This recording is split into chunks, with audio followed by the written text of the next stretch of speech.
another area expecting those heavy snow accumulations is down along the Outer Banks. 10 on your side's Matt Gregory live in Manio with what crews there are doing. Matt?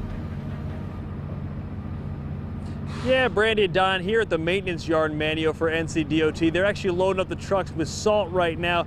We just watched this backhoe here pick up a lot of the salt here, put it in the back of the truck that just backed over there.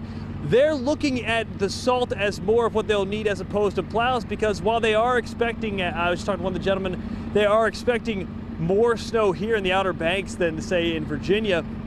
What they do expect is not much to sit on the roads. They're expecting about like 2 to 4 inches down here, and I think you heard Jeremy Wheeler talking about it earlier. You can see all the salt here.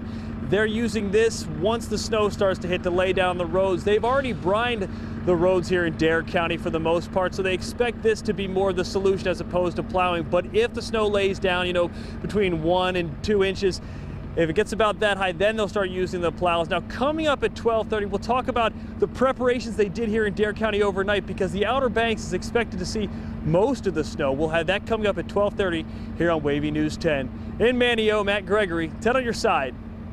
Matt, thank you. As the storm pushes through the area, you can stay connected with our team of meteorologists.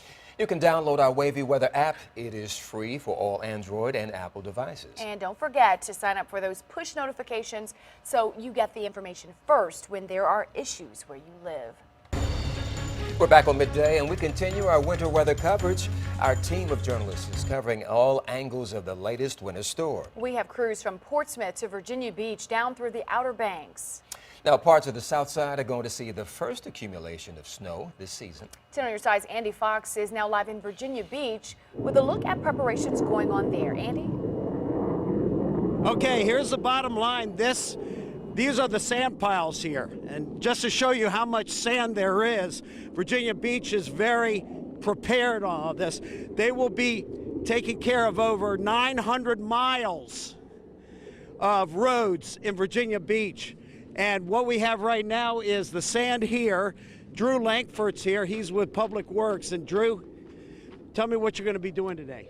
Well, we've just had the first... Did I get that right? 900 miles? Lane miles. Lane miles. Lane miles is the difference, yes. Yes. We just had our first, we're just in the midst of our first batch of trucks going out and starting to treat. Now, since no precipitation's fallen at this point, first thing they're going to do is take care of the bridges and the ramps and overpasses.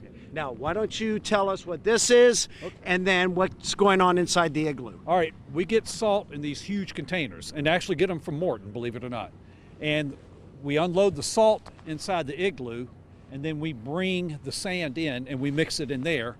And as of today, we've got about 3,000 tons of already mixed. And then we have enough salt and sand to mix another 3,000 should we need it, which is probably not going to happen this weekend. And this gentleman here is the one who's going to be mixing it. What are you all discussing behind the scenes about what you're expecting? A lot of what we're discussing is we're not sure what to expect. I mean, they're saying the precipitation starting anywhere between 12 and 2, could last from 7 to 8 to 9. The one thing we feel pretty certain with is that with all these cold, low sub-freezing temperatures we've had the last several days and are going to have the next couple of days, regardless of what happens, it's going to be icy conditions tonight. It's really going to be tough. Right. This is Drew Lankford. We'll be keeping in touch with him throughout the day. Drew, thanks a lot. I'm with photographer Joel Hilton, and we're going to be covering Virginia Beach and the areas waiting for the snow.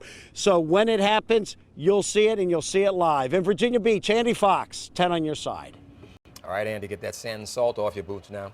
Now, if you live in Portsmouth, expect to see the snow soon. 10 on your side's Chris Horn is now live in Portsmouth with the latest on preparations here at home. Yeah, Brandy and Dawn, the city is poised and ready. There's plenty of supply on hand, I'm told, by the Department of Public Works. However, the trucks will wait until the optimum time, actually when the snow starts falling, to start spreading product on the surface roads. And then, of course, I-264, VDOT has already treated that roadway. We were out in the past hour. We looked at the surface roads. This is what it looked like. George Washington Highway near Frederick Boulevard. Kind of brisk traffic for midday Friday already. I think a lot of people were getting a head start on the end of the workday. We went from there to the city yard, where there is about 1,500 tons worth of sand salt mix. They're putting it together. They'll put it in the trucks. Those truck drivers are already on a 12-hour shift, the director tells me, and they will head out onto the roads, so don't freak out too much if you haven't seen plows on the 4 lanes in Portsmouth yet. They're just waiting for the right time. Now, here's some other information from the city. Already, city offices are closed because of storm prep. So if you had city business to conduct, you're probably going to have to wait until Tuesday, with the holiday coming up on Monday. Also, shelter in Portsmouth will be at St. Therese Catholic Church. That is out on Portsmouth Boulevard in the 4100 block. However, registration is at Oasis Social Ministry. That is on Williamsburg Avenue off of County Street. You go there, and then volunteers will transport you to the church. That begins tonight at 7. Of course, we'll have all this information throughout the day and on our website, WAVY.com. Live in Portsmouth, Chris Horn, 10 on your side. Well, areas of North Carolina are expected to get the brunt of this storm. NCDOT already working to get the roads ready for the chance of snow. We want to take you to Hartford. That's where we find our Joe Fisher with what officials are doing there now. Joe? Well, Brandy and Don, I can tell you right now, nothing is falling from the sky. We are watching and waiting along with the crews here at NCDOT. They're watching and waiting. They say that they are expecting anywhere from 2 to 4 inches. That's what they're preparing for. They say they started treating the roads yesterday with 13,000 gallons of brine here in Perquimans County, as well as 20 tons of salt and sand on the roads yesterday. They also have 6 of these bad boys, 6 trucks ready to go for the roads tomorrow for whatever comes this way. You're now looking at some video of all that salt and sand they have. They still have 300 tons of salt, 800 tons of sand, another 5,000 gallons of brine, and like I mentioned, 6 trucks that will be operating around Perquimans County from now through the duration of the storm. I'm told crews will be working on 12-hour shifts. They will have a small crew in overnight as well to monitor the busy roads. We're talking Route 17, NC 37, Harvey Point Road, and New Hope Road. Those are the main roads. Take a listen to how crews are preparing here in Perquimans County. Right now, we're expecting anywhere from 2 to 4 inches in this area. So that sounds like we're pretty good chances of 2 inches at least. You think you're going to have to pull the plows out? Oh yeah, we'll be plowing once storm gets in and we start getting, say, a half an inch to an inch on the roads, or once they start becoming white, we'll start plowing operations. And like I mentioned, we're just waiting for that snow to start falling. We're using our WAVY weather app on our phone right now to track that storm as it moves in. You can really see how the snow's moving into our area. We're also going to be moving closer to the Elizabeth City area to track the storm from there. We'll have continuing coverage beginning on WAVY News 10 at 4 o'clock. For now, live in Hartford, I'm Joe Fisher, 10 on your side.